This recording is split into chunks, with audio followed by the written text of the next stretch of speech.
Django. Italian Western versus American Western. Man drags the casket, he rules between good and evil. Django, cynical hero of Sergio Corbucci, liberated Italian Western from his American predecessors and revived him with anarchist worldview. Django marks the start of a new chapter in Italian Western, and today we're going to talk about it. The place of action is set on Mexican border. A gloomy appearance emerges in a western scene. A man, dressed entirely in black, dust-covered and stubbly bearded, dragging a casket behind him. But what could possibly be in a casket besides a dead man? Corbucci's Django was freed from the usual American model. Corbucci said that his hero has a lot of sense of humor and that he moves through western dirt and rain. For Corbucci, the idea of creating a film in which the hero, for most of the movie, irritates the audience with a closed casket is rather amusing.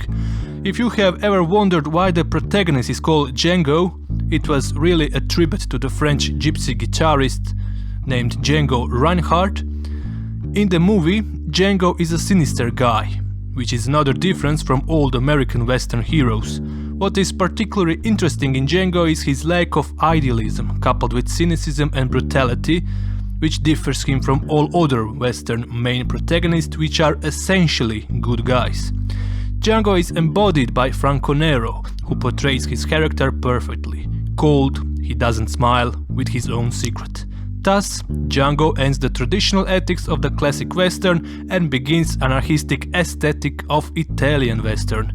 Cruelty is all over the place, good and evil is indistinguishable. There is no honor, only money and survival. Corbucci's idea was to make a dark Western. Italian Western had in mind to abandon colorful hills, beautiful settlements, infinite excitement, etc., and instead simply delivers the reality of American West. Ambience in Django is desolate, filled with filthy bounty hunters and corrupted liquor-smelling sheriffs and scoundrels. Fight can break out over a few measly dollars, and of course you can lose your life over those few dollars. Django is a mysterious stranger who at the beginning of the movie rescues a girl named Maria. Django is not an ascetic figure, but rather erotic and understands women very well. The woman no longer watches the fight from the window, instead she fights along him or against him. What also differs Django from other Western heroes is that he is not exactly on the side of good. He is not that different from the villain. Italian Western basically follows the tradition of the Japanese movies, such as Seven Samurai, whose mission is to protect the village from bandits, and that same theme was transferred to American cinema under the name of the Magnificent Seven. In Corbucci's film, Django is between two fronts, the Ku Klux Klan led by Major Jackson and the rebels of General Rodriguez. Both are actually bad guys. After getting into confrontation with the Ku Klux Klan, which escalates into bloodbath, Django joins Rodriguez, but only for a brief time.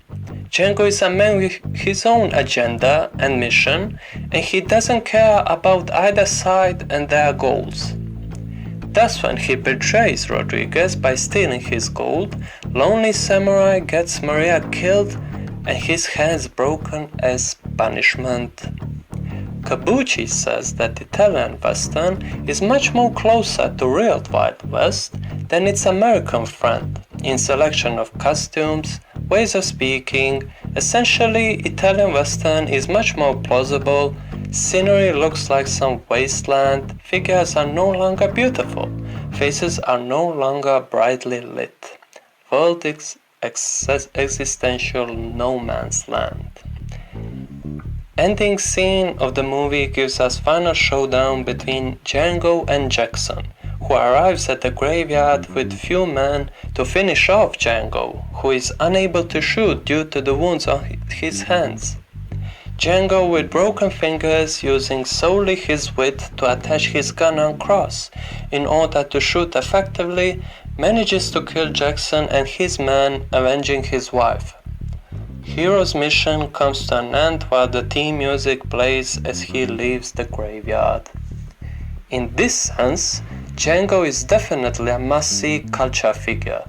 No Batman will win a duel, but one with modern weapon. An honest and immoral hero is a new culture figure.